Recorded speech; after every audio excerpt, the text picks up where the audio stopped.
নমস্কার। আজকে আবার চলে এসেছি একটা ছোট্ট বিষয় নিয়ে আপনাদের সাথে আলোচনা করতে। আচ্ছা, আমরা তো সবাই জানি যে আমাদের সবার মধ্যে নেগেটিভ ইমোশনস আছে, কম হোক বেশি হোক। রাগ বলুন, দুঃখ বলুন, ফ্রাস্ট্রেশনস বলুন, স্যাডনেস বলুন, যাই হোক না কেন।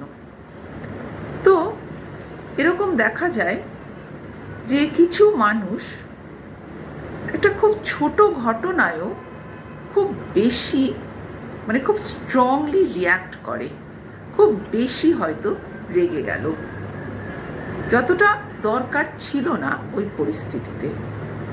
আবার কিছু মানুষ দেখবেন একটা ছোট্ট কারণে সে এত বেশি টেনশন করতে লাগলো, অ্যাংজাইটিতে ভুগতে লাগলো যে সেটারও অন্যদের মনে হয় কোনো প্রয়োজন ছিল না।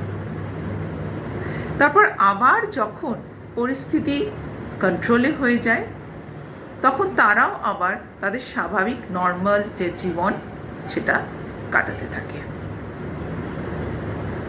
কিন্তু আবার যখন দেখা যায় যে সেই রকম পরিস্থিতি তৈরি হলো, তখন ওরা কিন্তু আবার ঠিক সেইভাবেই রেগে যায়, আবার সেইভাবেই ভীষণভাবে টেনশনে ভুগতে থাকে। কারণ ওদের মধ্যে এই রাগ, টেনশন, অ্যাংজাইটি এইগুলো কি হয়েছে, এইগুলো একটা প্যাটার্ন তৈরি করে ফেলেছে। তাই যখনই ওই পরিস্থিতিটা আসে তাদের সামনে, তারা ওইভাবে রিয়্যাক্ট করা ছাড়া আর কিছু করে উঠতে পারে না। ওরা হয়তো চাইছে না এইভাবে রিয়্যাক্ট করতে, কিন্তু নিজেদের কন্ট্রোল করতে পারছে না। তাদের খারাপও লাগে পরে যে কেন এত রাগ করলাম, কেনই বা এত টেনশন করলাম, কোনো দরকার ছিল না।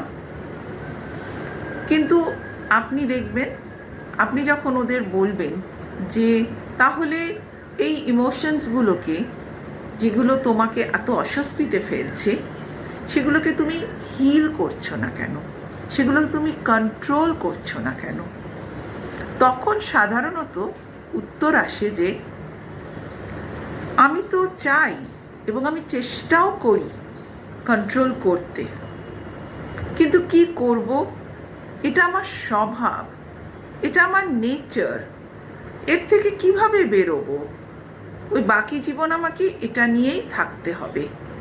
আমি কিন্তু খুব চেষ্টা করি কিন্তু পারি না। এবার আমি বলি, চেষ্টা কিন্তু ঠিকভাবে করা হয়নি। কারণ চেষ্টা করলে আমরা খুব সহজেই এই প্যাটার্ন ভেঙে বেরিয়ে আসতে পারি। কিন্তু জানেন তো, মানুষের নেচার এমন যে সে সহজে কোনো নতুন কিছু অ্যাকসেপ্ট করতে চায় না। যেই সে ভাবে যে আমার এই নেচারকে চেঞ্জ করতে হবে, আমাকে একটা নতুনভাবে নিজেকে তৈরি করতে হবে, তখনই সে পিছিয়ে যায়।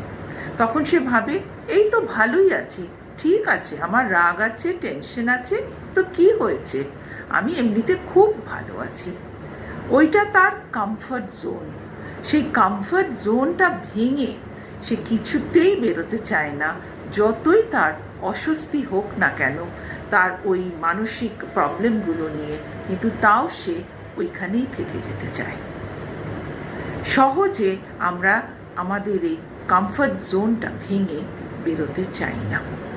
তাই আমরা বলি যে চেষ্টা তো করছি কিন্তু হচ্ছে না, কারণ যথেষ্ট চেষ্টা ঠিক করা হচ্ছে না। আমরা চাইলেই আমরা কিন্তু সব কিছু হিল করতে পারি, আমাদের এই নেগেটিভ ইমোশনসগুলো আমরা রিলিজ করতে পারি।